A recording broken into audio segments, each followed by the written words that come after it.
Bonjour à toutes et à tous, bienvenue dans 100% Sénat. Face aux récentes affaires de violences et d'agressions sexuelles sur mineurs, les sénateurs veulent protéger les enfants. Ils ont adopté à l'unanimité une proposition de loi destinée à durcir les contrôles des adultes travaillant au contact d'enfants, animateurs, éducateurs, personnels périscolaires ou encore intervenants sportifs. Le texte prévoit notamment la généralisation du contrôle d'honorabilité.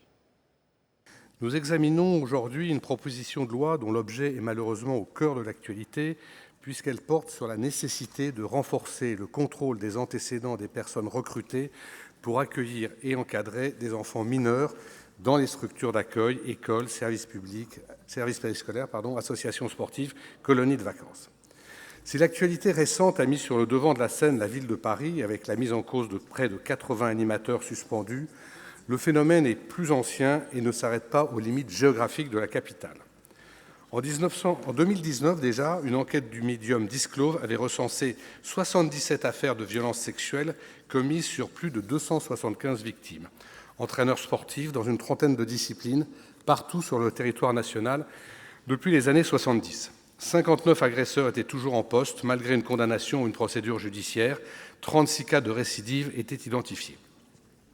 Par ailleurs, le rapport de la commission d'enquête de l'Assemblée nationale de 2025 sur les modalités du contrôle par l'État de la prévention des violences dans les établissements scolaires a montré quant à lui que des enseignants ont pu commettre des agressions sexuelles sur plusieurs élèves, tant dans les établissements publics que privés, et bénéficier d'un système d'omerta.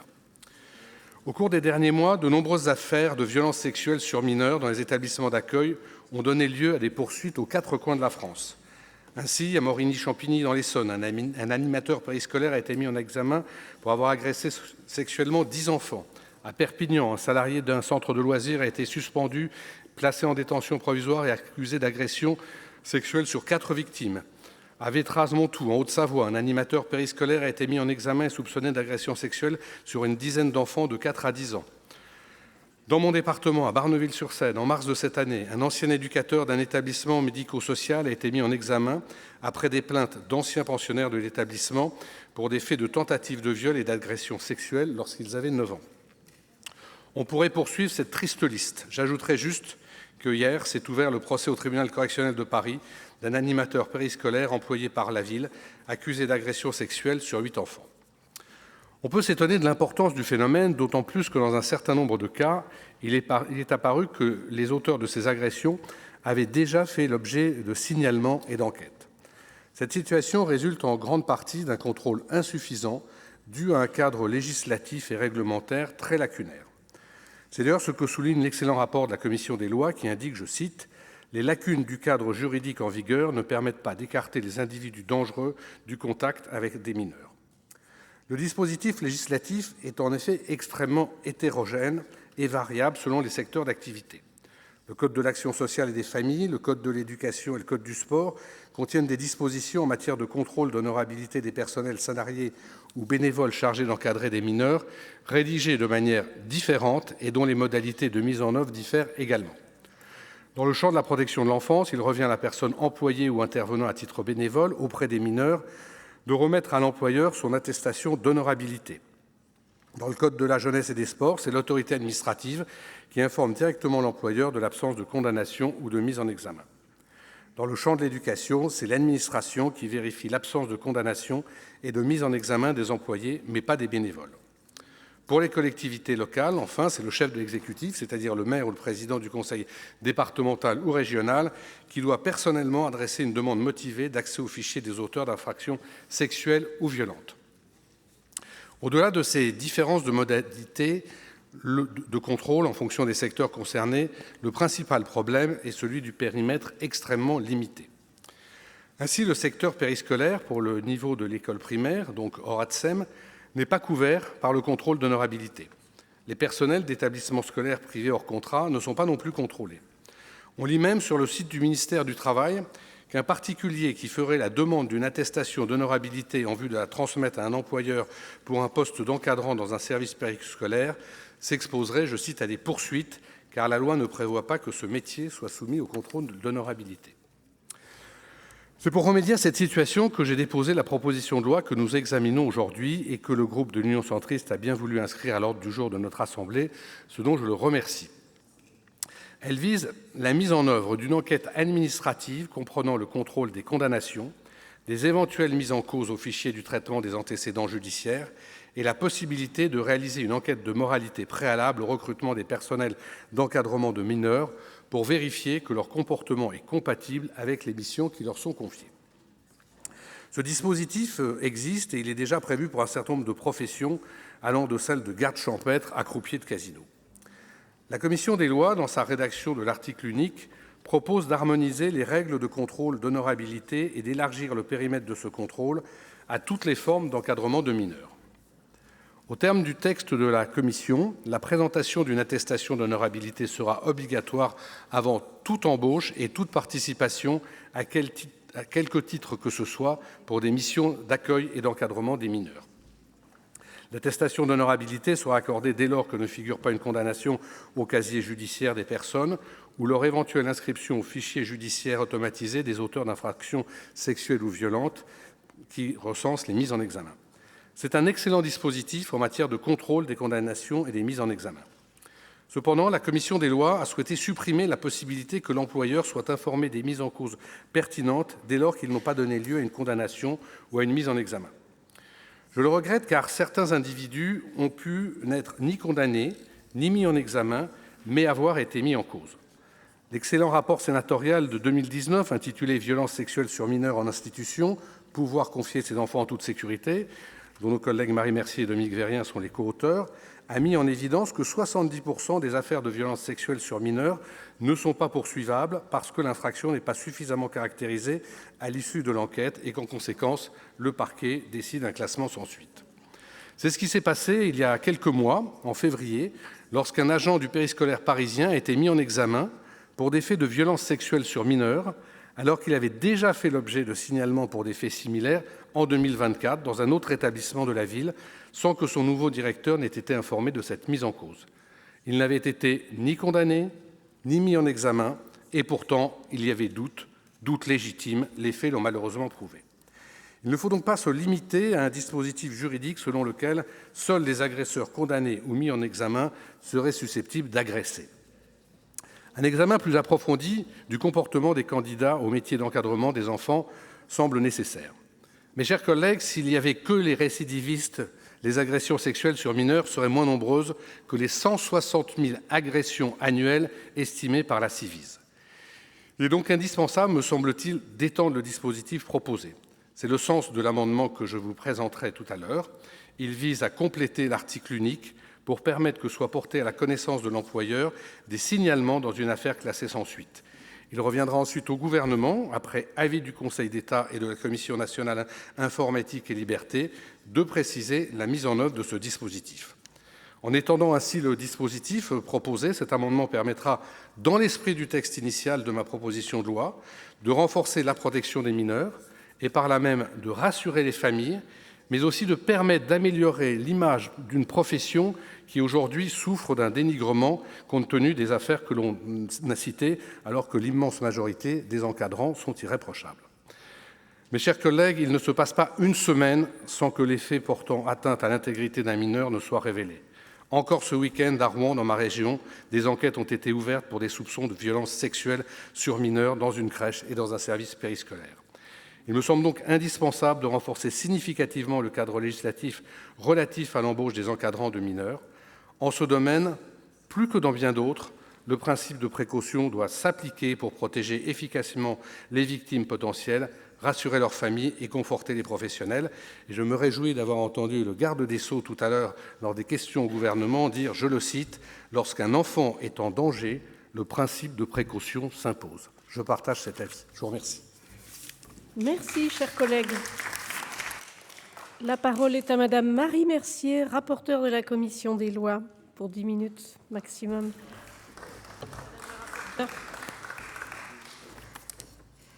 Madame la Présidente, Monsieur le Ministre, mes chers collègues, c'est une descente aux enfers, une série noire qui ne s'arrête pas. Semaine après semaine, nous sommes inlassablement les témoins de nouveaux récits accablants d'enfants victimes de violences sexuelles dans leur lieu d'accueil, qui devraient pourtant être des espaces de confiance et d'épanouissement. Non, ce qui touche les mineurs, ce n'est pas mineur. L'examen de la proposition de loi de notre collègue Hervé Maurey, qu'il vient de vous expliquer, nous confronte une fois de plus à une responsabilité capitale, celle de la protection de nos enfants. Or, celle-ci est déficiente, comme le montrent les travaux de la Ciivise, et je vais le répéter, 160 000 victimes par an, soit une petite victime toutes les 3 minutes. C'est glaçant, y compris dans la sphère intrafamiliale. Quand enfin le scandale éclate, quand l'omerta prend fin, parents, responsables, collègues et élus s'interrogent. Comment ne pas avoir vu? Comment ne pas avoir entendu les premières alertes? Pourquoi n'avoir pas réagi aussitôt? Mais comment expliquer cette faillite collective? Le système comporte des failles qui profitent aux plus malveillants. La Commission des lois a eu pour objectif de simplifier, d'harmoniser et de renforcer un cadre juridique qui est aujourd'hui morcelé et largement inopérant. En effet, le contrôle des antécédents judiciaires des personnes intervenant auprès d'enfants relève en l'état de réglementations qui sont multiples, incohérentes, incomplexes et surtout étanches entre elles. Ces régimes, élaborés en silos, présentent des divergences et permettent ainsi à certains individus dangereux de continuer impunément à travailler et passer des années durant de territoire en territoire et de secteur en secteur. Pire, il y a des structures qui travaillent avec des équipes ne faisant l'objet d'aucune vérification car non obligatoires. Les contrôles du B2 et du FIJES sont efficaces, mais ils sont très lents. Les conséquences, elles peuvent être dramatiques. Certains professionnels accompagnent nos enfants alors qu'ils devraient être interdits de tout contact avec eux. Dans le domaine du périscolaire, ce sont les élus locaux, les maires, qui, démunis, portent seuls une responsabilité qui est non seulement pénale, mais surtout et avant tout morale. La rédaction initiale de notre collègue Hervé Maurey entendait y remédier et pour cela élargir le périmètre des enquêtes administratives prévues par le Code de la sécurité intérieure aux 5 millions de personnes qui interviennent auprès des enfants. Ces enquêtes sont aujourd'hui mises en œuvre pour ceux qui accomplissent des missions en lien avec la sécurité, la défense ou encore la souveraineté nationale, par exemple comme le nucléaire. Elles ont été pensées comme un outil de détection des menaces terroristes à la suite des attaques de 2001. Ceux qui les mènent ne sont donc pas formés à la détection de signaux en matière de violences sexuelles, ces signaux qui sont très spécifiques, très fins, et les outils à leur disposition ne sont pas calibrés en ce sens. À titre d'exemple, ils n'auraient pas donné la possibilité de consulter le FIJES, qui est pourtant le premier outil de détection de ces individus. Depuis 2 ans, un système existe et surtout fonctionne. C'est la présentation d'une attestation d'honorabilité qui permet pour un candidat, dans le cadre d'un emploi lié à la petite enfance et au handicap, de montrer à son employeur qu'il n'a pas d'antécédent judiciaire. La procédure est simple, l'attestation est obtenue en 3 jours. Nous proposons donc de l'élargir. Toute personne, indifféremment de la structure prête à l'embaucher, de son statut professionnel ou bénévole, ou de son temps de travail, devra, si ses missions la conduisent à intervenir auprès d'enfants, présenter à son responsable une attestation d'honorabilité. Cette vérification sera obligatoire avant la prise de fonction, puis devra être renouvelée à intervalles réguliers. C'est donc ainsi une avancée juridique concrète et robuste, attendue par les acteurs de terrain, attendue par les parents, attendue par les professionnels, dont un grand nombre sont de grands professionnels. Elle permettra de sécuriser les responsables d'associations que nous avons rencontrés avec ma collègue et co-rapporteure Olivia Richard et qui ne disposent pas, à l'heure actuelle, de la possibilité d'exiger une attestation d'honorabilité, tout comme les parents employeurs. Ce dispositif rejoint une mesure adoptée par le Sénat à l'initiative de notre collègue Agnès Canayer dans le cadre de la proposition de loi visant à lutter contre l'entrisme islamiste en France dans son article 12 adopté ici. Je remercie très sincèrement et très chaleureusement Hervé Maurey pour sa proposition de loi, Nathalie Delattre également parce qu'ensemble, vous avez aussi cherché à faciliter la mise à l'écart d'individus dangereux pour nos enfants. Le Sénat montre la constance de ses travaux et son attachement à ce combat qu'il porte depuis longtemps en adoptant cette proposition de loi. Faisons ensemble de nos mineurs une cause majeure. Je vous remercie. Merci, Madame le rapporteur. La parole est à Monsieur Gérald Darmanin, garde des Sceaux et ministre de la Justice.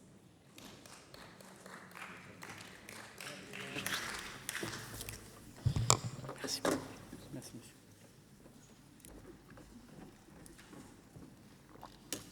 Madame la présidente de la commission des lois, mesdames les rapporteurs, chère Marie Mercier, chère Olivia Richard, monsieur le sénateur Hervé Maurey, mesdames et messieurs les sénateurs, je tiens au nom du gouvernement à remercier le sénateur Hervé Maurey pour ce texte qui nous est soumis aujourd'hui.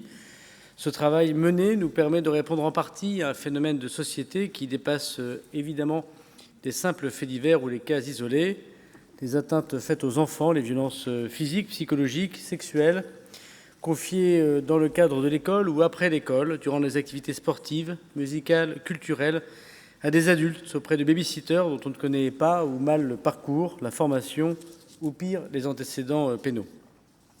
Les cas d'agression sexuelle et les viols sur enfants dans un tel cadre se multiplient.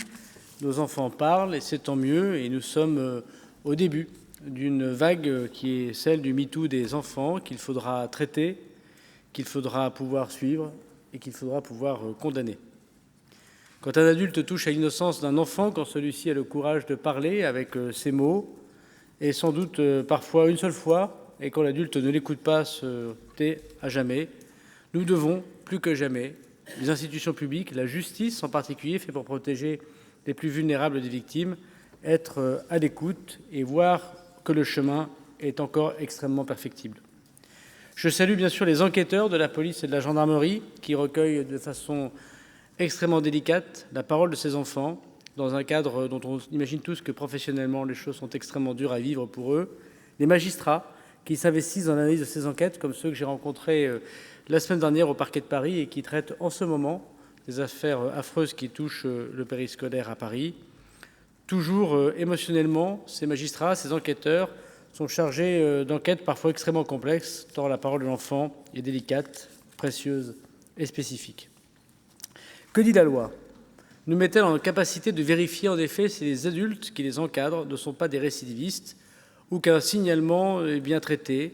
N'ont-ils pas déjà été mis en examen pour les infractions sexuelles auparavant? Faut-il attendre qu'ils soient condamnés définitivement pour pouvoir les écarter des enfants? La loi, en effet, monsieur le sénateur, est incomplète. Elle est certaine pour les fonctionnaires, et je sais que les vérifications sont faites, sauf manquement grave des collectivités locales ou de l'État à ces obligations. Mais nos enfants, comme nous le savons tous, sont confiés à toutes sortes de personnes de statuts différents, pas simplement des fonctionnaires. Les animateurs contractuels du périscolaire, les encadrants bénévoles, les cadres sont variés, jusqu'on le sait, les accompagnements du service public. Le constat, c'est qu'il y a de très nombreux trous dans la raquette et que ceux-ci sont béants et que quand bien même cette béance existe, elle ne peut perdurer car elle est inacceptable, touchant même un seul enfant dans l'année. Nous l'avons dit directement au nom du gouvernement, j'ai pu le dire publiquement également. Ce manque nous fait honte collectivement et depuis mon arrivée à la chancellerie, j'essaye, avec votre soutien, mesdames et messieurs les sénateurs, je le sais, de réorganiser le travail que fait la justice dans la protection des plus faibles. Confierait-on nos enfants à des inconnus croisés dans la rue? Évidemment que non. Mais c'est pourtant ce que nous faisons, ce que la loi parcellaire nous conduit à faire, faute d'assurance sur le passé, sur le laisser-aller, finalement, d'inconnus qui s'en occupent. Je veux redire mon engagement et celui du gouvernement à protéger nos enfants comme garde des Sceaux. En tant que père de famille, je nourris, comme vous, la même révolte que les parents des enfants victimes des viols ou des agressions sexuelles de la part d'animateurs du périscolaire, de la part de babysitters aussi, à qui on ne demande pas le casier judiciaire ou les antécédents avant de s'inscrire sur un site Internet où n'importe quel citoyen pense que l'honorabilité est vérifiée, ou tout adulte en charge de l'encadrement de nos enfants en qui les parents ont placé confiance. Je veux à présent que la confiance ne se présume pas, mais qu'elle se vérifie par systématisation des contrôles, des antécédents administratifs et judiciaires, et comme vous l'avez dit, monsieur le sénateur, comme l'a dit le ministre de l'Éducation nationale, par des signalements. Vous le comprenez, le texte que nous allons examiner est un texte donc important qui vient protéger nos enfants et le gouvernement le soutient. C'est également toute l'ambition du texte que je porte et que j'ai présenté ce matin au Conseil des ministres, appelé « Protection de l'enfance », renforçant aussi le contrôle d'honorabilité des personnes travaillant dans le domaine de la protection judiciaire de la jeunesse, dans l'aide sociale à l'enfance, où les enfants sont particulièrement vulnérables du fait de la misère et de la carence éducative de leurs parents, mais aussi dans tout le domaine du médico-social ou de l'éducation nationale. Votre proposition de loi tend à renforcer la sécurité des enfants en complétant la simple vérification du casier judiciaire qui acte les condamnations pénales par l'enquête administrative approfondie avant le recrutement, qui vise à vérifier que le comportement de la personne n'est pas incompatible avec l'encadrement des enfants au-delà des condamnations définitives judiciaires.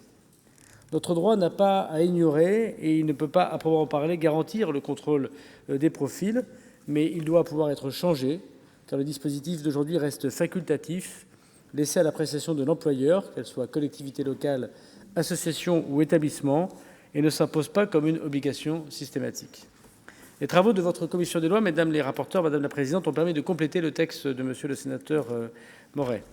Outre les personnes qui organisent, interviennent ou exercent des fonctions à quelque titre que ce soit, dans le cadre d'un accueil de mineurs en dehors du domicile parental, un amendement de la rapporteure que je remercie étend le dispositif de contrôle de l'honorabilité aux personnes exerçant à domicile des fonctions d'animation, d'enseignement ou de garde de mineurs. Nous avons en ce moment même une procédure judiciaire que je ne commenterai pas dans le nord de la France, où s'inscrivant sur un site, quelqu'un qui a pourtant été condamné à 5 ans de prison, avec un suivi socio-judiciaire qui le suivait exactement, qui par ailleurs devait ne pas rentrer en contact avec les enfants, qui était inscrit au fichier judiciaire des violences sexuelles, a pu s'inscrire sur des sites que nous connaissons toutes et tous, qui garantit d'ailleurs des déductions fiscales pour ceux qui obtiennent cette garde d'enfants, et qui pourtant, sans vérification d'honorabilité, a pu sévir, et manifestement, l'enquête dira, sur des dizaines peut-être d'enfants, les parents eux-mêmes étant bernés, puisque lorsque je me suis moi-même renseigné sur le non-honorabilité du site, le site répond donc que c'est aux parents de vérifier le casier judiciaire. On imagine bien un babysitter répondre à des parents et apporter son casier judiciaire à chaque demande, passant pourtant par un tiers de confiance qui est un site internet qui se rémunère sur cette fonction, et par ailleurs, on le sait bien, qui crée une sorte de tiers de confiance pour souvent des parents qui peuvent être pris par des difficultés conjugales, des problèmes personnels, et qui très rapidement appellent quelqu'un en urgence pour garder leurs enfants. Votre modification est donc très bienvenue pour la protection des enfants, pour combler ce trou béant dont nous sommes sans doute quelques-uns, malheureusement, à découvrir qu'il existe.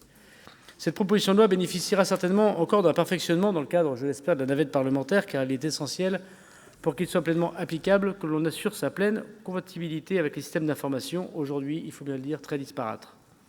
Ce débat est donc essentiel pour mieux protéger nos enfants, et je viens justement de signer le 23 mai dernier une circulaire pour améliorer le traitement judiciaire des violences sexuelles et sexistes commises sur les enfants en milieu scolaire et périscolaire, demandant au procureur de la République et aux procureurs généraux d'en faire l'urgence de l'année qui arrive.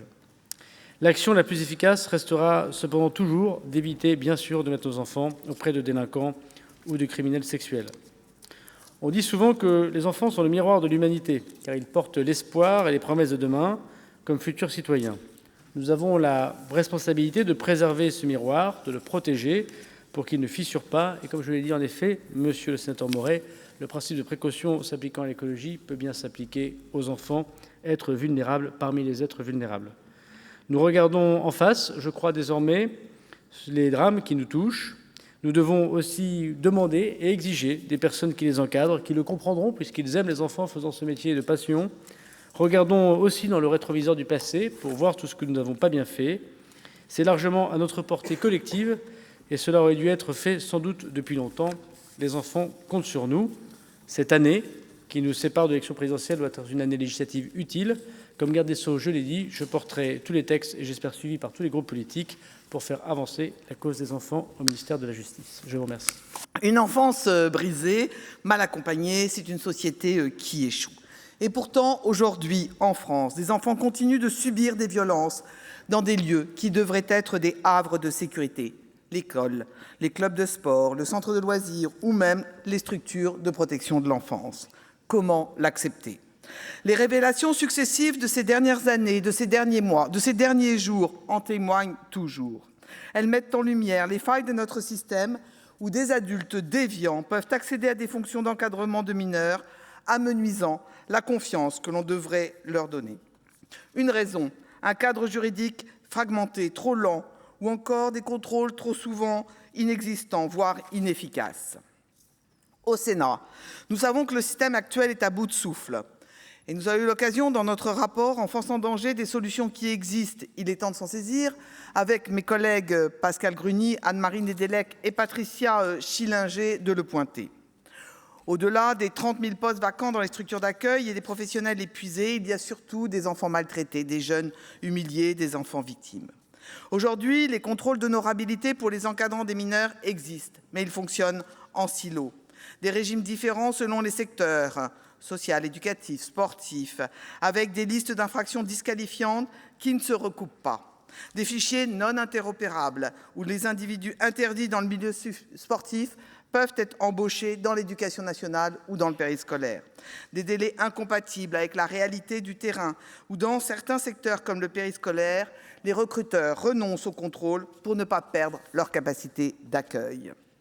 Enfin, il existe des angles morts juridiques avec des structures comme les organismes de soutien scolaire qui échappent à tout contrôle. Et de même, les parcours des bénévoles dans l'éducation nationale ou ailleurs ne sont pas systématiquement vérifiés. C'est pour répondre à cette urgence que notre collègue Hervé Maurey a déposé cette proposition de loi que je remercie de mettre à nouveau en débat aujourd'hui ce sujet d'importance en proposant des solutions concrètes et ambitieuses. Je tiens aussi à remercier et à féliciter le travail de nos rapporteurs qui ont enrichi ce texte en le rendant plus opérationnel. Car cette proposition de loi qui généralise le système d'attestation d'honorabilité déjà mis en place dans le domaine de la protection de l'enfance et de la petite enfance, est en contact des mineurs, intervient dans des structures est essentielle. L'attestation d'honorabilité doit être généralisée, elle doit être attribuée rapidement et pour être efficace. Ce texte simplifie et accélère les vérifications grâce à une plateforme, le SI Honorabilité, qui fonctionne très bien.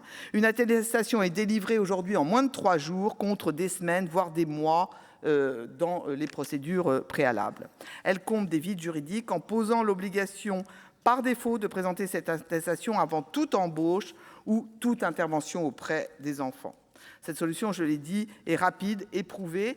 Elle n'alourdit pas le fonctionnement des services de police et de gendarmerie qui, soyons clairs, ne pourraient pas absorber 5 millions d'enquêtes administratives supplémentaires sans s'effondrer. Ce texte s'inscrit donc malgré tout dans la droite ligne des 15 recommandations que nous avons formulées dans notre rapport sur la protection de l'enfance, car protéger les enfants, c'est avant tout leur assurer un environnement sûr.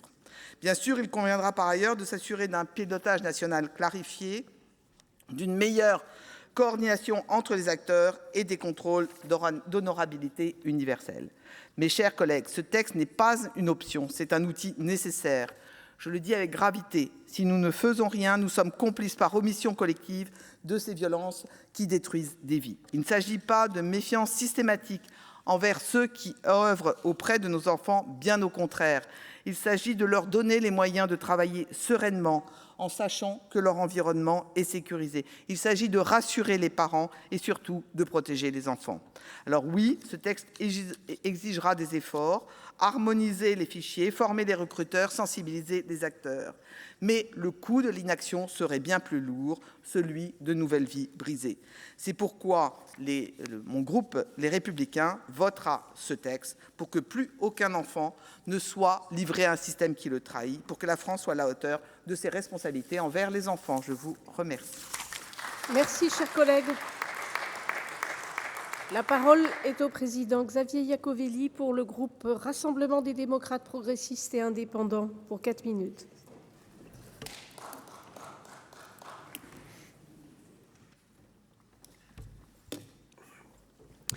Madame la présidente, monsieur le garde des Sceaux, madame la présidente de la commission des lois, mesdames les rapporteurs, monsieur le sénateur Maurey, mes chers collègues. Avant de parler de droit, parlons d'eux, de ces enfants de 3, 4, 5 ans qui partaient le matin sans savoir ce qui les attendait, de ces enfants qui n'avaient pas les mots pour dire ce qu'on leur faisait, qui rentraient le soir silencieux, qui pleuraient sans comprendre, qui changeaient doucement dans la compréhension de leurs parents. Je pense à ces mères, à ces pères qui ont fait exactement ce qu'on leur demandait, faire confiance. Faire confiance à l'école, faire confiance à l'animateur, faire confiance à la République. Ils ont embrassé leur enfant le matin en disant « à ce soir », sans imaginer que ce simple « ce soir » pouvait cacher un drame. Et lorsque la vérité éclate, c'est tout un monde qui s'effondre. Pas seulement la confiance dans les institutions, mais aussi cette question qui n'équitera jamais. Comment n'ai-je pas vu et comment n'ai-je pas su? Alors qu'ils n'y sont pour rien. Parce que la vérité, mes chers collègues, c'est ce que nous tous, collectivement, nous avons failli. Car pendant que nous parlions de procédure, pendant que nous nous réfugions derrière des angles morts du droit, pendant que les administrations se renvoyaient des responsabilités, des enfants étaient exposés. Des enfants grandissaient avec des blessures qu'aucun être humain n'aurait dû leur infliger. Et parfois, les agresseurs étaient déjà connus. Depuis l'enquête de 2019, nous savons qu'au moins 59 agresseurs condamnés étaient encore en poste, avec 36 cas de récidive identifiés. 36 récidives. Le scandale dans le scandale. Et chaque victime supplémentaire depuis cette date n'est pas une abstraction statistique. C'est un prénom, c'est un visage, c'est un enfant détruit et une enfance envolée. C'est une famille dévastée. Les chiffres, mes chers collègues, devraient suffire à nous réveiller. 76 200 mineurs victimes de violences sexuelles enregistrés en 2025. À Paris seulement, 78 animateurs suspendus depuis le début de l'année 2026, dont 31 pour suspicion de violences sexuelles. Dans les seules écoles maternelles parisiennes, 15 enquêtes ouvertes en 2025 sur des enfants de moins de 5 ans.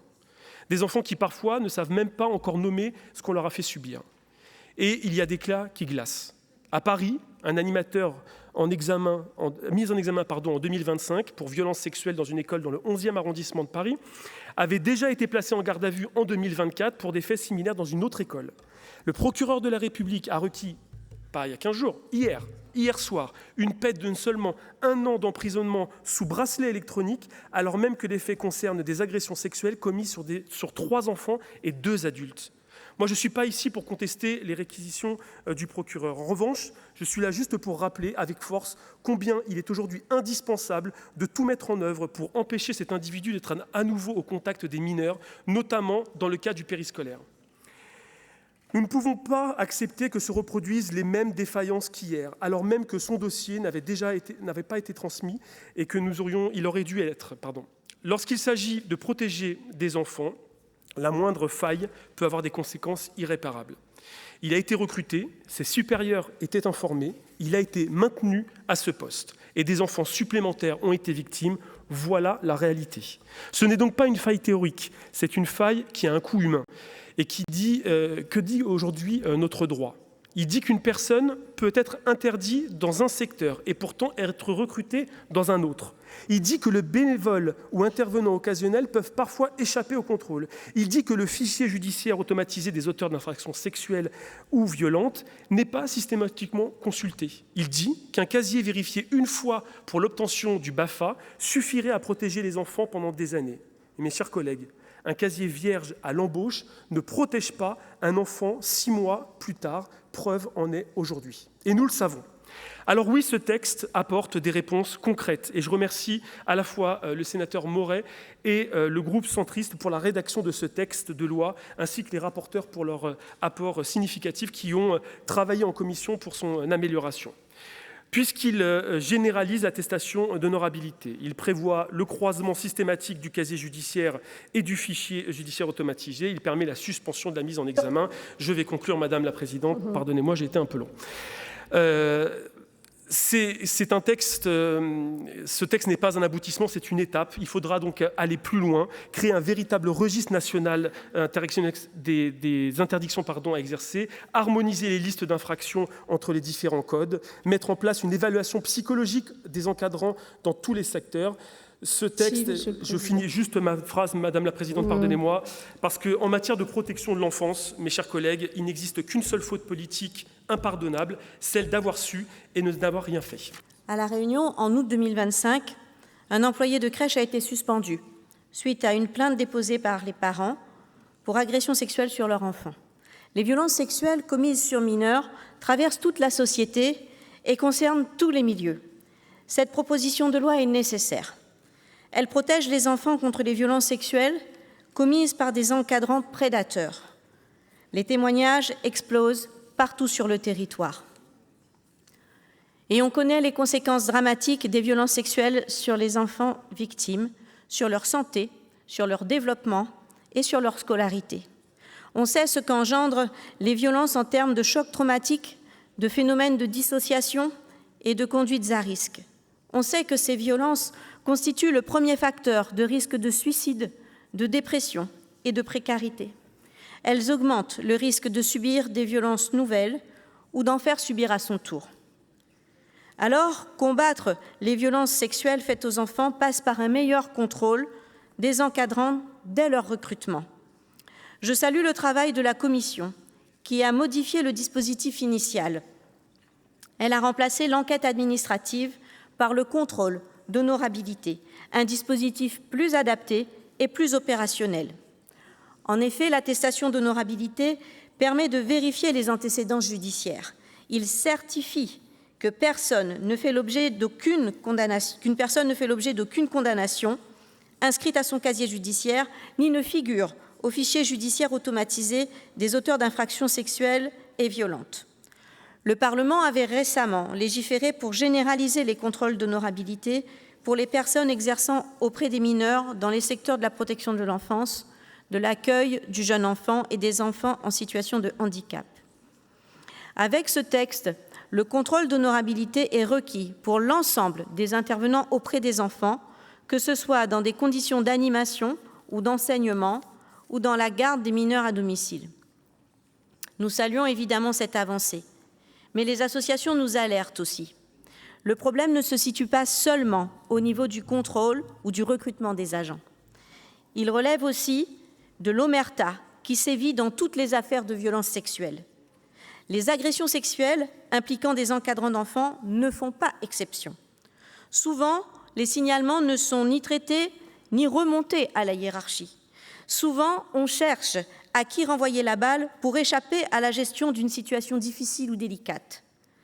Pour mieux détecter les violences dans le périscolaire, nous avons besoin dans toutes les communes d'une chaîne de signalement simple, accessible et identifiable par les agents, par les parents, par les enfants.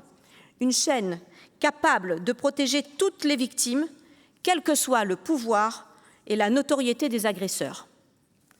Pour mieux protéger les enfants, nous avons besoin de donner plus de moyens à la justice et à la brigade de protection des mineurs pour mener des enquêtes complètes capables de condamner les auteurs.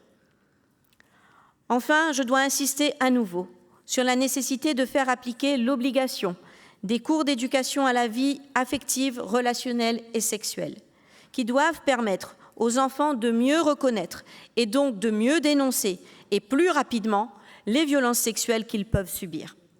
Le groupe CRCEK votera en faveur de ce texte. Je vous remercie.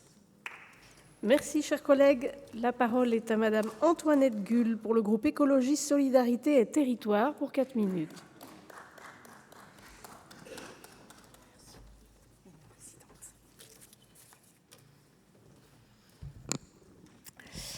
Madame la Présidente, Monsieur le Ministre, Madame la rapporteure, Monsieur le sénateur Moret, mes chers collègues, chaque année, ce sont 170 000 enfants qui sont victimes de violences sexuelles en France, mais seuls 3% des auteurs font l'objet de condamnations.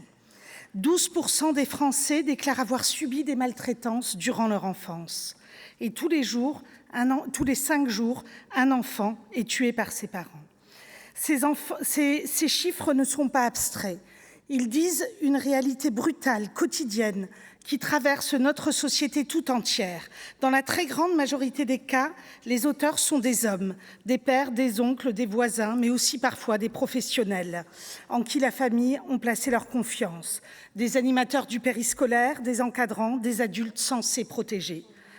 Ils sont dans nos foyers, dans nos rues, dans nos écoles et traquent nos enfants. Les récentes affaires sur le périscolaire à Paris en sont une illustration brutale.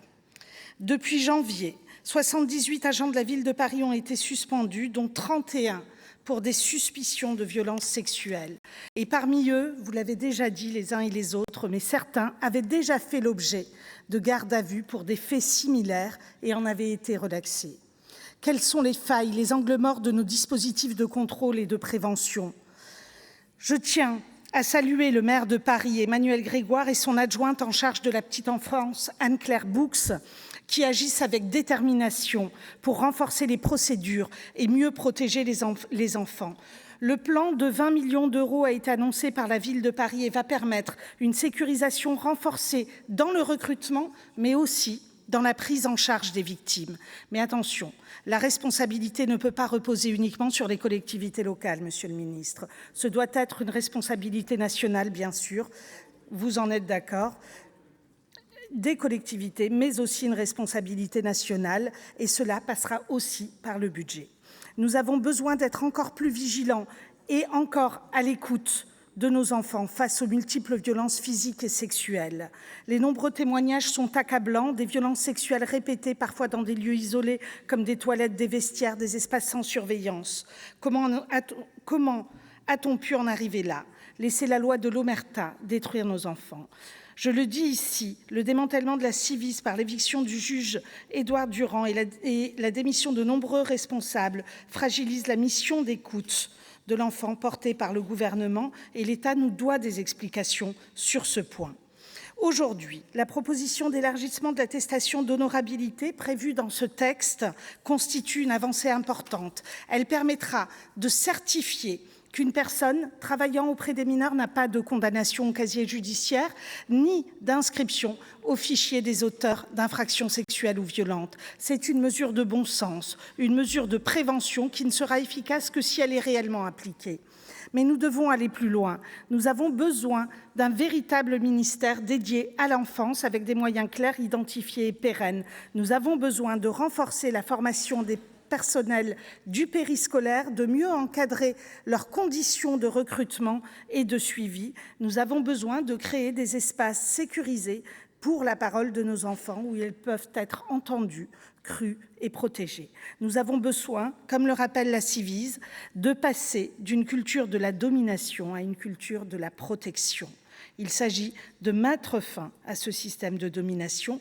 Nous le devons aux victimes, nous le devons aux familles, nous le devons à l'avenir, car une société qui ne protège pas ses enfants est une société sans avenir. Comme cela a été dit, la proposition de loi de notre collègue Hervé Maurey nous permet d'avoir un débat indispensable et je l'en remercie. Enfin, les violences, notamment sexuelles sur les enfants, apparaissent dans l'actualité. Enfin, le déni cesse. Enfin, il semble y avoir une prise de conscience de l'ampleur des violences. Mais soyons clairs, il n'y a évidemment pas que le périscolaire qui doit faire l'objet de contrôles renforcés, et les violences sur les enfants existent évidemment partout, pas que à Paris. Vous le savez, mes chers collègues, les prédateurs font en sorte d'être en contact avec des enfants. On n'est pas pédocriminel par opportunité, c'est l'inverse. Je me dois également de rappeler que 70% des atteintes sexuelles sur mineurs interviennent dans le cadre familial.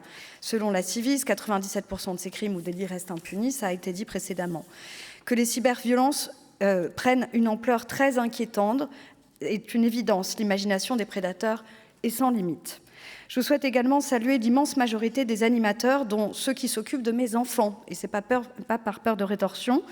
C'est un métier difficile, insuffisamment valorisé. Ils se sentent stigmatisés par une couverture médiatique qui les cible. Je l'entends et regrette ce coup de projecteur uniquement sur le périscolaire, alors que l'ensemble des secteurs de l'enfance sont concernés. Pour autant, les violences existent aussi dans le périscolaire et il faut améliorer les contrôles. C'est ce que nous avons tenté de faire. Je me félicite donc que ce débat ait lieu et remercie à nouveau Hervé Maurey pour cette proposition de loi. Elle nous a permis de dresser un état des lieux des dispositifs en place dans les différents secteurs. Ma co-rapporteure Marie Mercier l'a dit et d'autres ensuite, avec talent. Chacun travaille en silo, les fichiers consultés ne sont pas tous les mêmes, les modalités de consultation varient et personne ne communique. Nous savons dans quelle direction il faut aller. Rendre lisible une pluralité de systèmes, créer un automatisme dans le contrôle, fluidifier et communiquer. L'ambition est à la hauteur de l'enjeu, mais on part de loin. Dans le sport comme à l'éducation nationale, le préfet peut prendre une mesure de police administrative de suspension d'une personne ayant fait l'objet d'un signalement. Ce fichier des cadres interdits n'est pourtant pas accessible à tous. Le FIJES permet d'écarter les personnes dès la mise en examen ou en cours d'appel, mais les modalités de consultation varient ou sont mal connues. Je cite maintenant l'exemple donné en commission par notre collègue Dominique Vérien.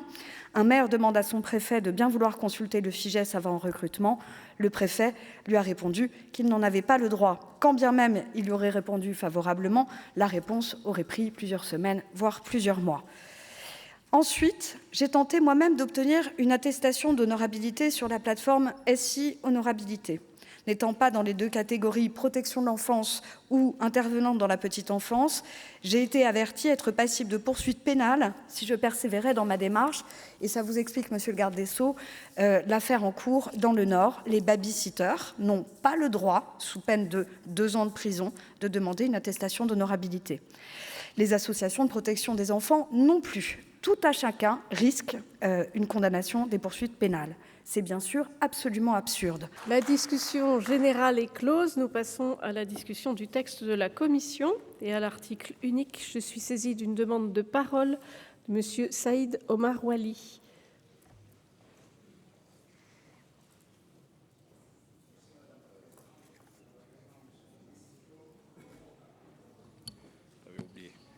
Merci Madame la Présidente, Monsieur le Ministre. Comme beaucoup de territoires ultramarins, le département de Mayotte est confronté à d'importantes difficultés de recrutement dans le secteur éducatif. Les problématiques structurelles du territoire, insécurité, violence, crise de l'eau, forte pression démographique et encore insuffisance des infrastructures publiques, contribuent à rendre le département particulièrement peu attractif pour les personnels de l'éducation nationale. Cette situation a conduit les pouvoirs publics à mettre en place plusieurs dispositifs d'adaptation afin de faciliter le recrutement du personnel scolaire, comme la mise en place d'un concours interne de professeurs des écoles accessible à Bac+2 et l'emploi massif d'enseignants contractuels. Face à l'importance de la demande, les mesures de contrôle du recrutement du personnel d'encadrement des enfants sont insuffisantes. Or, les enfants de Mayotte, comme l'ensemble de la jeunesse française, ne doivent en aucun cas accuser le coup de politiques publiques défaillantes en matière de mesures de protection de l'enfance. À ce titre, la mise en place d'une enquête administrative et de contrôle des antécédents judiciaires de personnel d'encadrement des enfants est indispensable. Nous savons que nos territoires ultramarins sont parfois des territoires refuges pour des individus peu recommandables pour s'occuper de nos enfants. Les Outre-mer sont historiquement les terres d'accueil pour des personnes dont l'Hexagone ne souhaite pas garder. Il faut casser ce flux et être 2 fois plus vigilant dans nos territoires ultramarins. Je vous remercie. Chers collègues, demande de parole également de Madame Agnès Evren. Je vous remercie, Madame la Présidente. Hier s'est ouvert à Paris le premier procès public d'un animateur accusé d'agression sexuelle sur 5 enfants. Je ne reviens pas sur les chiffres qui ont été donnés par mes collègues. 110 écoles concernées, 84 écoles maternelles, 20 écoles primaires et 10 crèches sur des petits-enfants de 3, 4 et 5 ans. Il est important de le rappeler.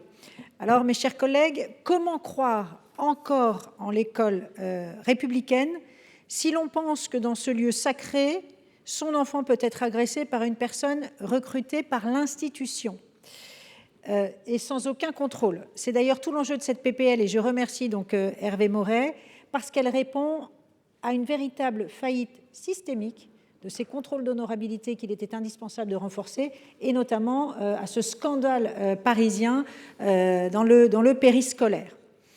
Et je le rappelle également à 11 ans d'omerta totale, Monsieur le Ministre. Alors à Paris, nous exigeons la transparence totale avec la consultation obligatoire et systématique du FIJES pour toute personne travaillant au contact des enfants, qu'ils soient vacataires, titulaires ou personnels dans les associations sportives. Votre circulaire, Monsieur le Ministre, va tout à fait dans le bon sens et je vous remercie parce qu'implicitement, elle reconnaît toutes les faillites qui ont eu lieu à Paris. Et là encore, je pense à ces parents qui m'écrivent par centaines des mails et qui sont encore aujourd'hui absolument effondrés. D'ailleurs, devant la gravité des faits, j'ai demandé l'ouverture d'une commission d'enquête, plus large d'ailleurs, sur l'encadrement du périscolaire, parce que la protection de l'enfance a longtemps été, il faut le dire, sous-traitée. Et donc, il nous faut pour tous un sursaut collectif. Je vous remercie. Merci. Nous passons à l'examen de l'amendement numéro 2. Madame de Marco, Madame Souiris. Merci Madame la Présidente. Alors, lutter contre les violences faites aux enfants n'est pas une option mais une nécessité. Il est clair que le nombre systémique que l'on voit apparaître de ces violences et ces actes pédophiles dans les écoles, et là je dirais bien, public comme privé, il n'y a pas de leçon à prendre de qui que ce soit, on a vu ce qui s'est passé ces dernières années à Betaram par exemple, eh bien doit être complètement revu. Et le premier pilier, ça doit être, évidemment, il y a le contrôle, la prévention, le recrutement et la formation, mais il est très important de commencer par le contrôle dans le recrutement. Cet amendement vise à renforcer le contrôle de l'attestation d'honorabilité et le nouveau dispositif proposé par les rapporteurs prévoit que les candidats fournissent une attestation d'honorabilité via une plateforme numérique afin de garantir un contrôle rapide et efficace. Or, les travaux des rapporteurs sur ce texte ont mis en évidence que certains recruteurs s'affranchissent de ces obligations de contrôle des candidats, notamment afin de préserver la capacité d'accueil de leur structure. Ces situations peuvent mettre en danger la sécurité des enfants accueillis dans ces structures où le contrôle n'est pas assuré. Afin de renforcer l'effectivité du dispositif, cet amendement propose d'instaurer une sanction pénale à l'encontre des employeurs qui ne soumettraient pas au contrôle de l'honorabilité pour les personnes exerçant des fonctions professionnelles ou bénévoles auprès de mineurs. Face à la multiplication des violences, je le répète, commises à l'encontre des enfants et au dysfonctionnement administratif constaté, il vise ainsi à renforcer la responsabilité de l'employeur dans le processus de recrutement des personnes amenées à travailler au contact des mineurs. Merci beaucoup. Merci. Je vais demander l'avis de la commission, Madame le rapporteur. Merci Madame la Présidente. On comprend bien l'esprit de votre amendement, ma chère collègue, mais l'objectif même de ce texte qui est issu de la Commission, c'est de responsabiliser les employeurs dans le contrôle de l'honorabilité des personnes qu'ils embauchent, donc pour travailler au contact des enfants, en clarifiant et étendant la règle de présentation de cette attestation d'honorabilité. Alors, toute règle, pour être efficace, ne nécessite pas d'amende pénale. Les employeurs qui ne respecteraient pas les normes créées par cette proposition de loi seront effectivement sanctionnés, ils verront leur responsabilité engagée et ils pourront faire l'objet de sanctions disciplinaires. Il ne semble néanmoins pas opportun de prévoir la mise en place d'une amende financière parce qu'un recrutement qui ne reposerait pas sur la présentation de l'attestation d'honorabilité serait illicite. Et s'il donnait lieu à des récidives, il engagerait là la responsabilité de l'employeur bien au-delà d'une simple amende. Il serait jugé avec les autres. Donc on imagine mal en outre comment une telle amende pourrait être appliquée aux particuliers employeurs ou à certaines collectivités qui se partagent la responsabilité des recrutements. Donc au vu de ces explications, nous émettons un avis défavorable, mais en vous remerciant d'avoir eu cette idée. Merci Madame le rapporteur. Monsieur le garde des Sceaux. Merci Madame la Présidente, c'est un sujet très important et je comprends que tous les élus qui interviennent sont particulièrement passionnés à améliorer la situation que nous constatons tous. Peut-être dire simplement dans vos propos introductifs, Madame la sénatrice, que je pense que l'exemple avec Betaram n'est pas très bon. D'abord parce qu'il s'agissait d'exemples extrêmement anciens, ce qui ne veut pas dire qu'ils étaient évidemment à ne pas juger. La commission d'enquête l'a fait. D'ailleurs, après Betaram, moi-même, j'ai pris un certain nombre de dispositions qui ont été saluées par le rapporteur LFI et la rapporteure Renaissance pour évidemment mettre en avant un certain nombre de contrôles et de pouvoir lutter contre la prescription, renforcer le parquet de Pau pour continuer à suivre ces enquêtes. Là, il s'agit de l'école publique. Bon, moi, mes enfants sont à l'école publique. Je n'en fais absolument pas grief à l'école publique, mais on ne peut pas se dire un seul instant que c'est égal. Là, nous avons des collectivités locales, en l'occurrence une Paris, et c'est sans doute très difficile de gérer Paris, même s'il y a de nombreuses administrations qui l'accompagnent. J'étais maire d'une collectivité avec une centaine d'écoles, dont la moitié était publique, avec beaucoup de difficultés que j'évoquais tout à l'heure, je les comprends très bien, notamment dans le périscolaire, d'animateurs qui changent avec des contrats extrêmement courts. Et ce sont des questions extrêmement difficiles pour les élus, mais je pense que n'importe quel maire en responsabilité, avec beaucoup moins d'agents publics pour contrôler, met en place un certain nombre d'actions extrêmement importantes pour essayer le plus possible, personne ne peut être parfait, de lutter contre ces violences sexuelles. Quand il y a une telle concentration, manifestement, dans plusieurs endroits, de ce que j'ai compris du parquet de Paris, l'enquête est en cours, il y a une vingtaine de personnes pour 2 établissements scolaires. C'est quand même très très concentré quand même. La question est bien sûr celle du casier et celle de l'organisation des signalements. Donc il y a un sujet dans l'école sous contrat, dans l'école en contrat. J'ai été le ministre de l'Intérieur qui a dit à l'Église de France qu'il fallait lever le secret de la confession. Donc franchement, la question du privé, pour moi, ne me pose absolument pas pour dire qu'ils sont à côté de ce qu'on devrait se lever. Mais là, ce n'est pas la question. Là, c'est l'école publique et le périscolaire dans l'école publique. Donc il ne faut pas que nous mélangions absolument tout. Je vais revenir sur notre amendement, on comprend tout à fait son esprit. Moi, je joins ce que dit Mme la rapporteure. Je pense qu'il faut que chacun applique ce qui est déjà la loi, et ce n'est pas une simple amende de 3 750 € qui sera peanuts dans une collectivité comme celle de Paris. Regardons le budget de la ville de Paris, qui empêchera qui que ce soit à changer les choses. Il faut qu'il y ait des responsabilités pénales qui soient engagées quand les gens ne respectent pas l'honorabilité qu'on va lui imposer. Donc l'amende pour passer à autre chose, ce n'est pas, à mon avis, à la hauteur, mais on comprend votre dispositif, il faut évidemment le refuser. Merci, monsieur le garde des Sceaux. Je mets aux voix l'amendement numéro 2 avec un double avis défavorable. Qui est pour? Qui est contre? Qui s'abstient? Il n'est pas adopté. Passons à l'amendement numéro 1. Monsieur Moret. Merci Madame la Présidente. Monsieur le Ministre, Mesdames les rapporteurs, mes chers collègues, je voudrais à nouveau saluer la qualité de la rédaction apportée par la Commission et dire que mon amendement ne vise pas du tout à remettre en cause ce qu'a écrit la Commission pour ce qui est du contrôle des antécédents en matière de mise en examen et en matière de sanctions judiciaires. Mon amendement vise à compléter le dispositif parce que, comme ça a été déjà largement dit, on peut être mis en cause, ne pas être mis en examen par faute de preuves, par manque de preuves, et ensuite être embauché, comme on l'a vu à Paris il n'y a pas très longtemps, dans une autre collectivité et commettre à nouveau des faits qui, eux, pour le coup, peuvent conduire à une mise en examen parce que là, il y a des preuves. Donc ce que je propose, c'est de compléter le dispositif pour qu'il y ait un spectre de contrôle plus large et que l'autorité qui recrute, puisse avoir accès aux TAJ. Et alors, pour que les choses soient bien encadrées, qu'il n'y ait que les informations strictement utiles à la personne chargée du recrutement, je propose que la mise en œuvre de ce dispositif que je propose soit confiée à un décret du gouvernement pris après avis du Conseil d'État et de la CNIL. Donc ça permet d'avoir toutes les garanties quant à la qualité du dispositif proposé. Voilà ce que je propose parce que je pense que ça permettra de renforcer les garanties que l'on doit offrir aux enfants, de rassurer les parents et également de faire en sorte que les encadrants ne soient plus fustigés de manière trop systématique. Je vous remercie. Merci, cher collègue. Quel est l'avis de la Commission, Madame la rapporteure? Merci Madame la Présidente. C'est l'avis de la Commission et demande de retrait, sinon avis défavorable. Nous avons évidemment beaucoup discuté de l'amendement de l'auteur de la proposition de loi, c'est la moindre des choses, et nous comprenons parfaitement l'objectif qu'il vise. Néanmoins, il s'agit d'une possibilité, pas d'une obligation, dont on pense que probablement c'est un petit peu trop confus et donc probablement elle ne sera pas utilisée. Si elle l'était, ce serait à l'inverse trop massif.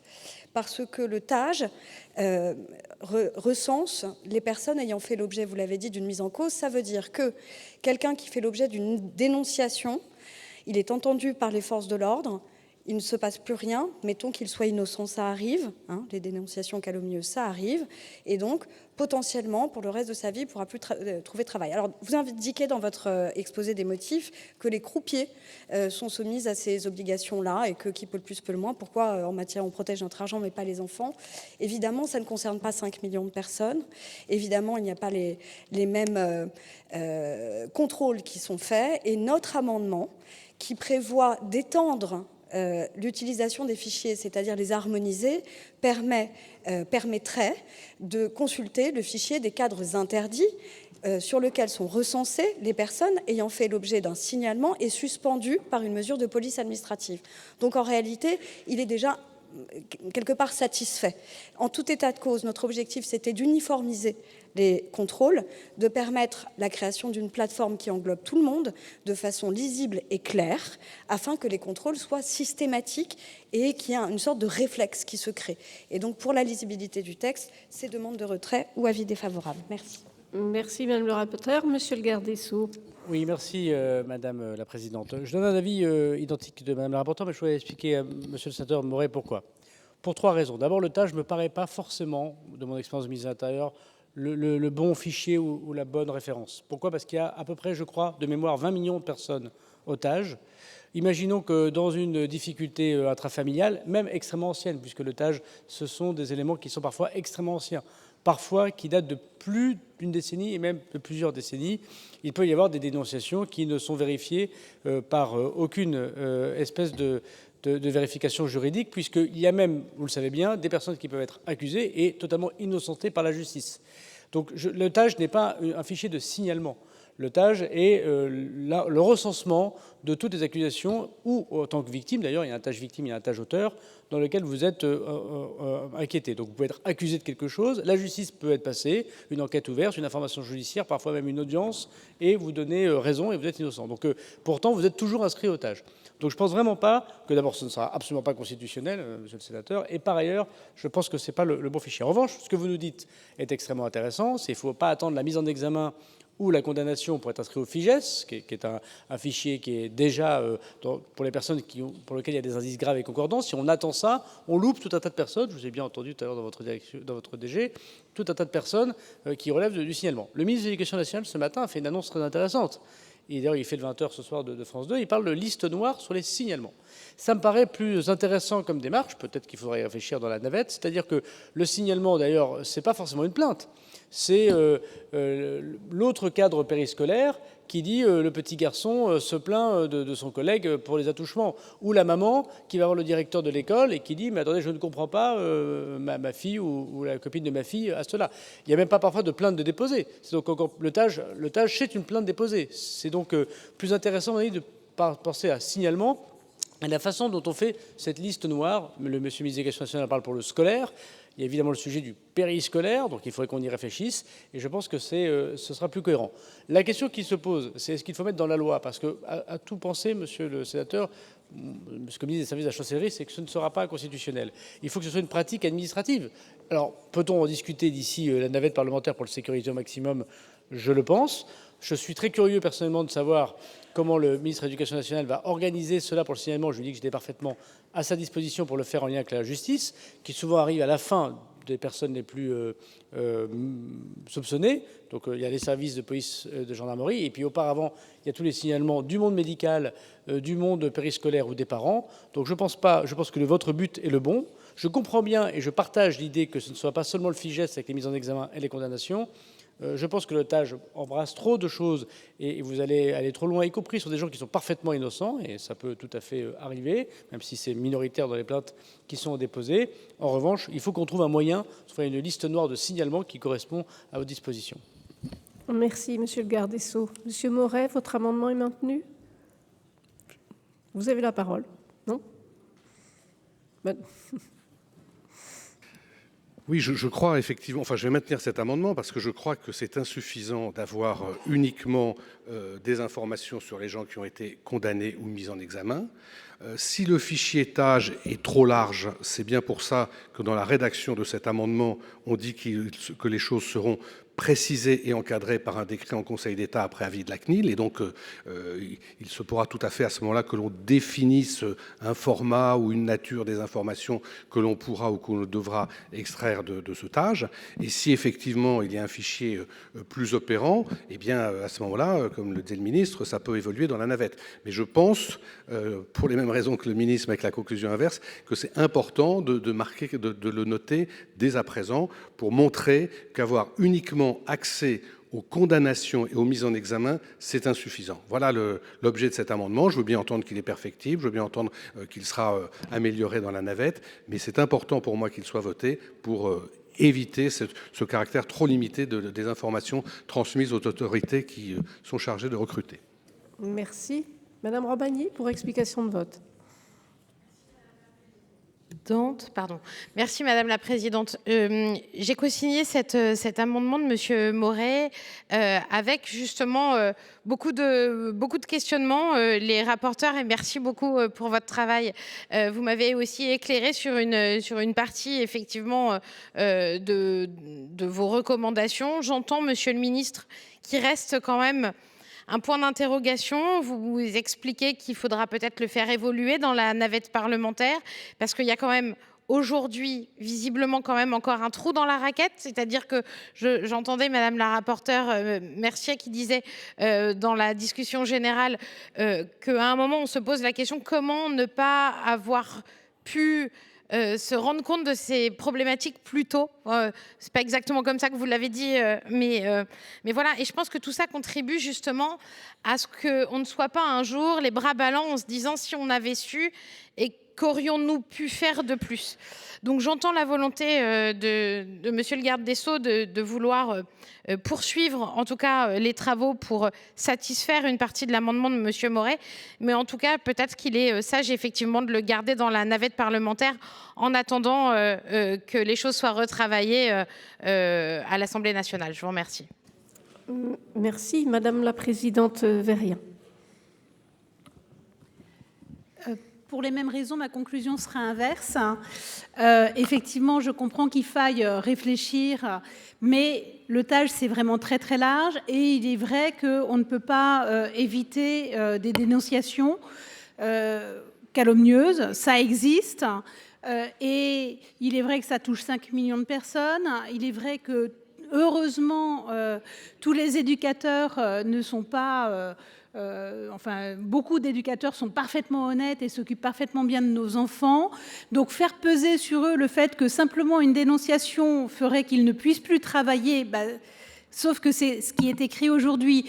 Moi, j'entends ce que dit le ministre, j'entends que la navette va permettre d'améliorer le texte et que le ministre de l'Éducation nationale va proposer un dispositif et on espère que venant du ministre, celui-ci sera constitutionnel et qu'on pourra du coup l'adopter dans la navette. Donc moi, j'invite plutôt à ne pas voter pour attendre que le dispositif soit présenté par l'Éducation nationale.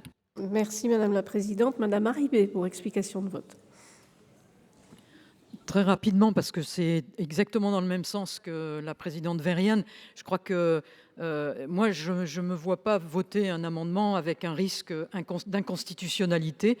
Ce n'est pas très raisonnable quand on est législateur, même si je comprends complètement le bien fondé, en tout cas, de l'intention. Et puis, j'aimerais attirer l'attention aussi que dans l'amendement suivant, qui est un amendement présenté par notre collègue Sébastien Pla, qui est un début de réponse, qui n'est pas complètement une réponse, mais en tout cas qui donne la possibilité d'une suspension et en attente de l'approfondissement d'une procédure. Je trouve que ça permettrait déjà de marquer le risque, enfin de se limiter les risques, et en même temps d'aller vers ce que disait monsieur le garde des Sceaux pour essayer d'aller plus loin dans ce texte-là. Mais moi, je ne nous vois pas voter quelque chose qu'on sait inconstitutionnel. Je préfère travailler sur la navette et soutenir l'amendement de Sébastien Pla qui arrive tout de suite après. Merci. Madame Billon pour explication de vote.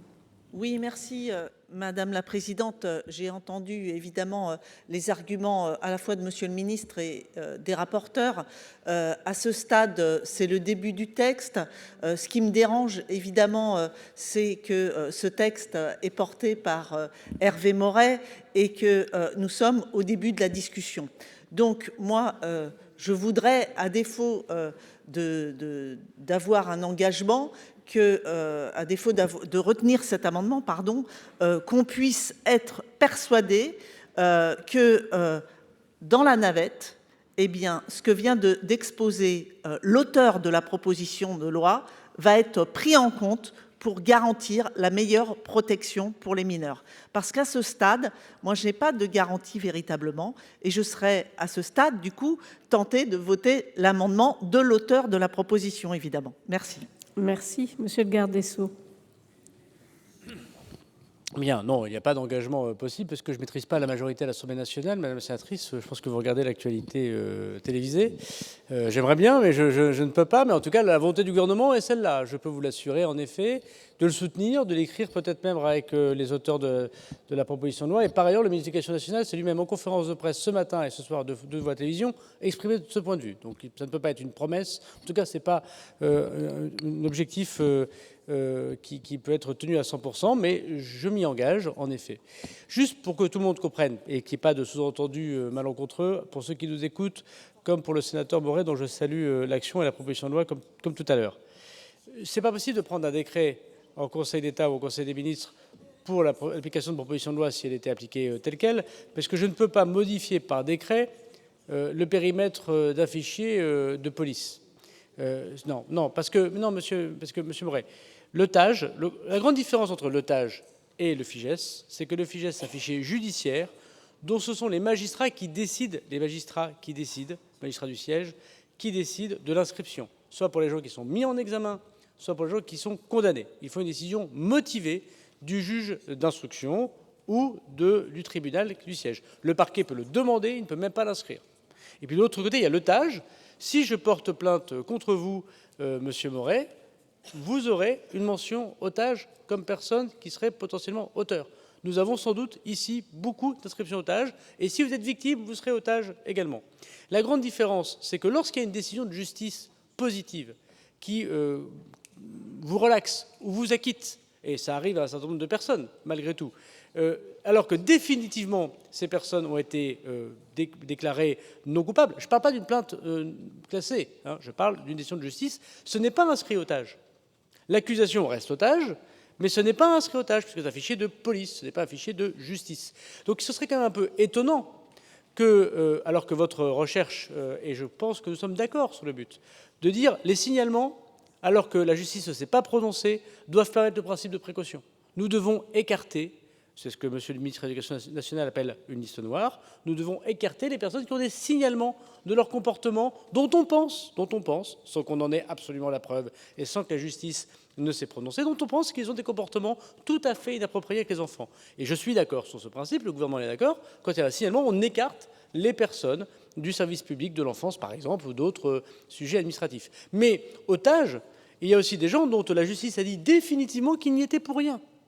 Et votre action, et mon décret ne servirait à rien, votre action consisterait à les écarter définitivement alors qu'ils ont été totalement blanchis par la justice. Et je crois qu'on peut tous se dire ici que c'est quand même à la justice, il y a quand même un principe de présomption d'innocence. Par exemple, je pense sur les violences, d'accusation d'inceste dans le cadre de couples qui se déchirent. À ma connaissance, la dernière étude faite en 2021, 2001, je regarde ma conseillère, mais je crois que c'est 2001, c'est que seulement 6% des plaintes qui avaient été posées par les mamans pour dénoncer ceux qui auraient été victimes d'inceste étaient des accusations non fondées. Donc bien sûr que le principe de précaution s'applique, et j'ai moi-même dit qu'il faut peut-être dépénaliser la non-présentation d'enfants, qu'il fallait changer notre système. Mais il y a quand même 6% de pères qui n'avaient rien fait et décidés ainsi par la justice. Objectivement, s'ils étaient professeurs, s'ils étaient éducateurs sportifs, on ne pourrait pas les écarter définitivement d'une discussion avec les enfants. Donc, vous voyez, je pense que même pour 6% de gens, ça vaut le coup, me semble-t-il, de respecter le fichier judiciaire, le fichier administratif. J'entends qu'entre l'administratif et le judiciaire, il y a sans doute quelque chose à inventer entre les deux, qui consiste à dire que tout signalement, jusqu'au moment où la justice dit que ce n'est pas le cas, tout signalement nous permet d'écarter des personnes. Voilà, je pense que c'est ce qu'on veut faire collectivement. Le TAJ n'est pas le bon outil, monsieur le sénateur, vraiment. Et je pense que le FIJES n'est pas assez fort. Vous avez parfaitement raison. Donc, trouvons ensemble ce moment.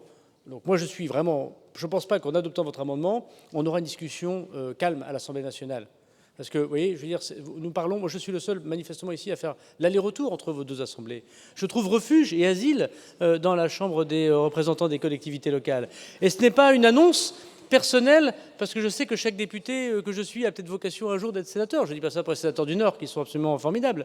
Mais ce que je veux dire, c'est que le débat que nous pouvons avoir sagement sur une question extrêmement importante, nous ne l'aurons pas à l'Assemblée nationale. Donc vraiment, je voulais dire à M. Moret que je comprends, je vais m'engager à travailler dans la navette avec cela, mais je crois que pour le bien de la loi, il ne faut pas adopter votre amendement. Merci, Monsieur le garde des Sceaux. Madame la présidente de la commission des lois.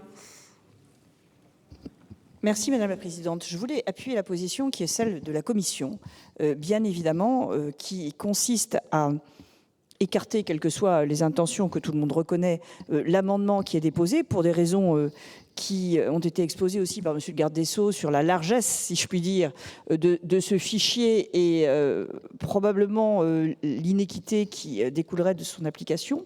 Mais je voudrais aussi rappeler que aujourd'hui, au regard du travail qui a été fait aujourd'hui en commission par nos rapporteurs et qui sera poursuivi ici par l'adoption de quelques amendements, nous arrivons déjà à une situation dans laquelle, lorsqu'on demande une attestation d'honorabilité, on ne l'obtient pas quand, bien sûr, on est inscrit au FIJES pour une décision définitive, mais également lorsque cette décision fait l'objet d'un appel, qu'elle n'est pas définitive, également quand vous avez été mis en examen pour des motifs qui, s'ils étaient avérés, entraîneraient votre inscription au FIJES pour une condamnation, et aussi lorsque vous avez fait l'objet d'une sanction qui est une sanction administrative, donc qui peut être une sanction préalable au jugement.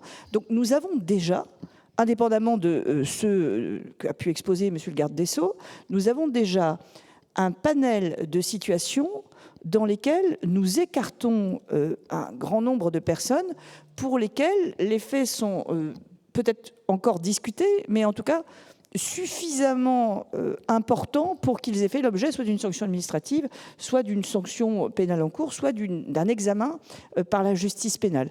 Donc, il me semble que nous avons, à cet instant de la discussion, une proposition qui paraît suffisamment solide.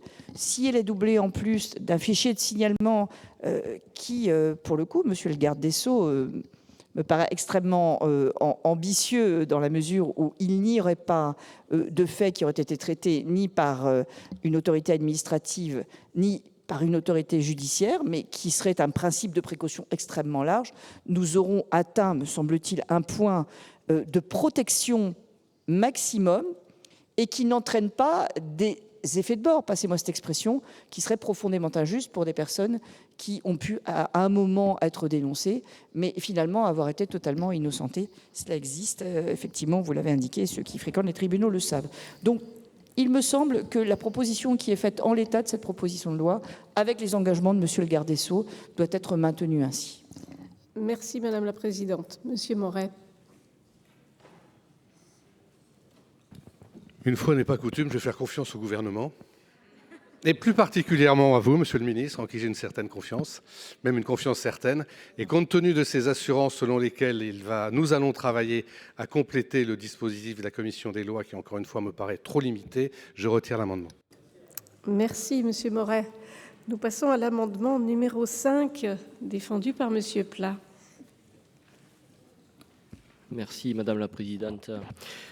Oui, moi, effectivement, je reviens un peu sur cette question-là, puisqu'étant auteur de la loi de 2024 avec Sarah Abitbol, justement, sur le renforcement de l'honorabilité dans le sport, on a longuement débattu sur cette question de principe de précaution et du fait de faire appel au FIJES.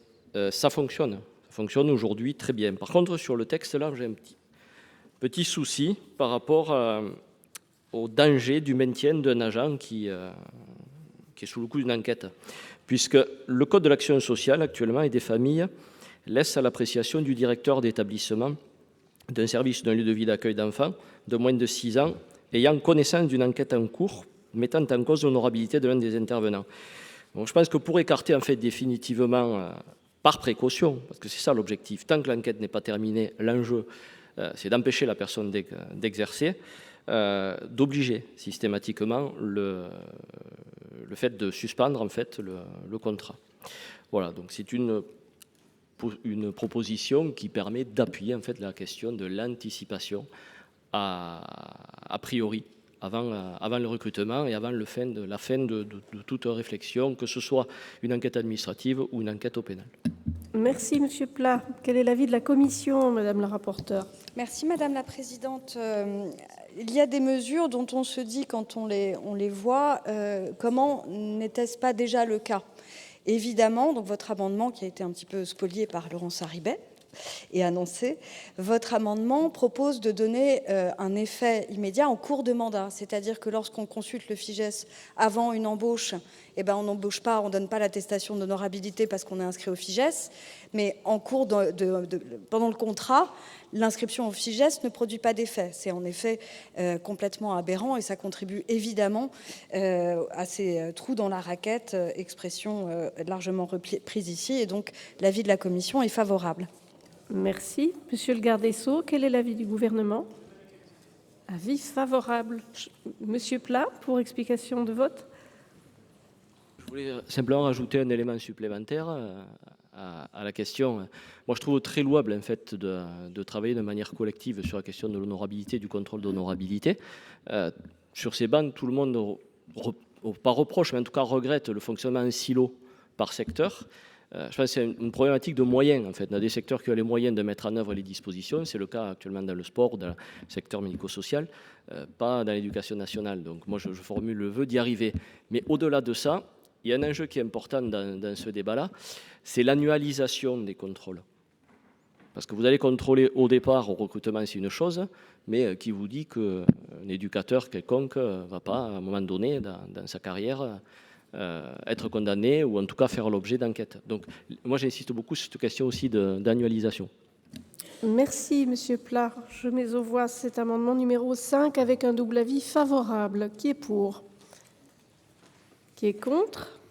Qui s'abstient? Il est adopté. Nous passons à l'amendement numéro 6, Madame Aeschlimann. Merci Madame la Présidente. Mes chers collègues, cet amendement prévoit de rendre systématique, c'est-à-dire obligatoire, la délivrance d'une attestation d'honorabilité aux candidats à l'encadrement d'enfants au sein d'un service dédié lorsque le contrôle ne révèle aucune incapacité, alors que, vous le savez, cette délivrance est aujourd'hui seulement facultative, puisque l'article L133-6 du Code de l'action sociale et des familles indique une faculté à travers le terme « peut ». En effet, il résulte de la rédaction actuelle de cet article que le service interrogé pourrait, alors soit pour des raisons d'indisponibilité, de sous-effectif ou quelque autre motif tout à fait légitime, ne pas répondre dans le temps imparti au candidat à exercer une fonction pour encadrer des enfants. Alors là, nous sommes en train, à travers ce texte, et c'est une bonne chose, de renforcer l'encadrement, la régulation et de faire en sorte que l'honorabilité soit vraiment contrôlée, effective, avant de mettre un adulte au contact des enfants. Mais nous devons aussi, il faut le dire, et pour tous les adultes encadrants qui n'ont absolument rien à se reprocher, nous devons aussi préserver leurs droits, je pense. Et c'est, il faut l'espérer, la grande majorité des adultes qui interviennent dans des structures pour l'encadrement des enfants. Par conséquent, il est important que le service interrogé puisse effectivement répondre positivement quand l'individu qui interroge n'a pas de problématique à ce sujet. Voilà, c'est tout à fait, enfin, c'est seulement l'objet de cet amendement. Je vous remercie. Merci, Madame Aeschlimann. Madame le rapporteur, quel est l'avis de la Commission? Merci, Madame la Présidente. En fait, mes chers collègues, on a donc travaillé sur l'octroi de ce certificat d'honorabilité et pour une fois, ça fait plaisir de le dire, il n'y a aucun problème. Ce certificat arrive en 3 jours. Donc, ce que je vous demande, c'est de retirer votre amendement parce qu'en fait, c'est couvert par la rédaction actuelle du Code de l'action sociale et des familles. Merci, Madame le rapporteur. Monsieur le garde des Sceaux? Sagesse. Madame Aeschlimann, vous maintenez l'amendement? Alors, je vais m'en expliquer. D'abord, merci à la rapporteure pour sa réponse. J'entends que ce certificat arrive sous 3 jours. Ben écoutez, s'il arrive sous 3 jours et si nous sommes absolument certains qu'il arrive sous 3 jours, je pense que c'est un délai raisonnable. Et par conséquent, au bénéfice de vos explications et à la confiance que je porte à la rapporteure, je retire cet amendement en espérant ne pas être contredite par les faits dans l'avenir. Merci. Merci. Donc, amendement numéro 6 retiré. Madame Aeschlimann, vous nous présentez l'amendement numéro 8.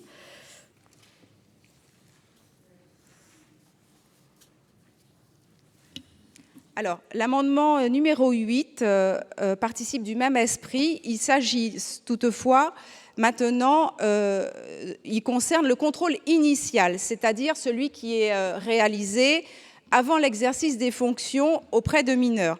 Donc, il complète les deux amendements, les deux autres amendements que je vous présente. Et donc, il concerne le temps qui précède l'entrée en fonction de l'aspirant, lorsque le contrôle révèle une incapacité. Et donc l'idée, c'est de pouvoir anticiper et avant le contrôle, faire une réponse qui est une réponse sûre, effective et obligatoire en ce qui concerne l'honorabilité ou pas de la personne qui demande à être contrôlée. Merci. Merci. Quel est l'avis de la commission, Madame le rapporteur? Merci Madame la Présidente. Alors pour cet amendement aussi, chers collègues, en fait, c'est déjà satisfait. Donc je vous demande là encore de le retirer, que ce soit pour le FIGES ou pour le B2. Les personnes reçoivent un mail les informant qu'elles ne pourraient pas obtenir cette attestation. Merci. Monsieur le garde des Sceaux? Sagesse. Madame Aeschlimann. La rapporteure est vraiment très forte et le ministre aussi, mais je vais le retirer parce que j'espère obtenir quand même quelque chose sur le troisième amendement. Merci. Merci. Amendement numéro 8, retiré. Eh bien, Madame Aeschlimann, nous passons à l'amendement numéro 7.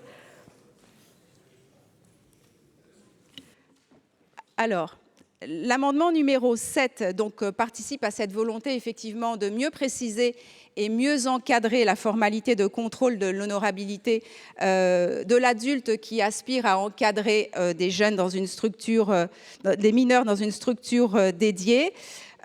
Cet amendement, à la différence des autres, vise une autre situation. C'est celle de la personne qui est déjà en situation d'exercice et d'encadrement des jeunes. Lorsqu'un contrôle fait apparaître qu'elle est effectivement frappée d'une incapacité ou fait l'objet d'une mention au fichier judiciaire national automatisé des auteurs d'infractions sexuelles ou violentes.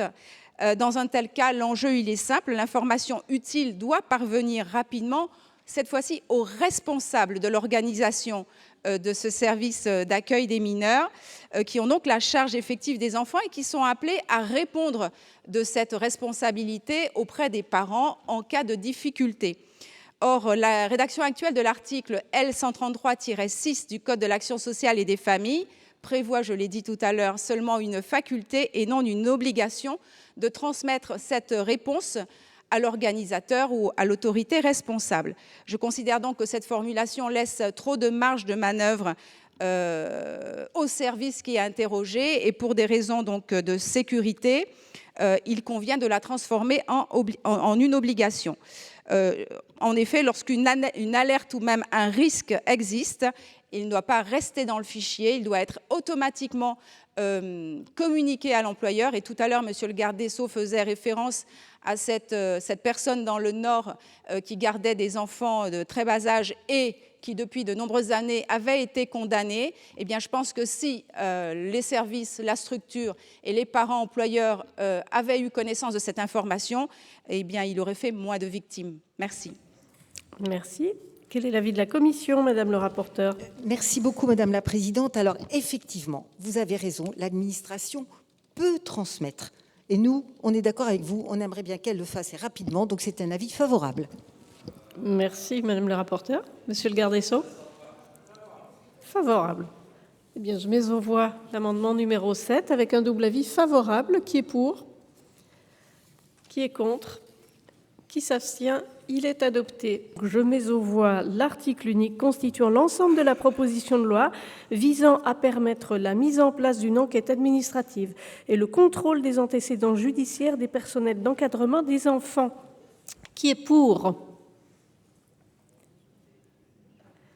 Qui est contre? Qui s'abstient? Belle unanimité. La proposition de loi est adoptée. Le texte doit désormais être étudié à l'Assemblée nationale. Le gouvernement soutient cette réforme présentée comme une nouvelle étape dans la lutte contre les violences sexuelles faites aux enfants. 100% Sénat, c'est maintenant terminé. Je vous souhaite une très belle journée sur les chaînes parlementaires.